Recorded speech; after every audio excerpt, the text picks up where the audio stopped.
Gente, olha que fofo o cachorro do meu irmão. Que nojo. Kevin.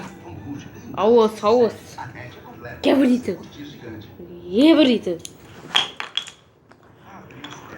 É vizinho aqui de baixo. Olha. Olha que lindo. Gente, cadê? Meu irmão tá ali, né? No norte. Eu tô aqui.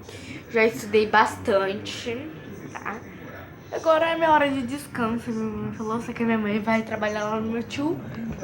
Então eu tô aqui com o meu bonito Kevin, que é meu bonito. Que é meu bonito.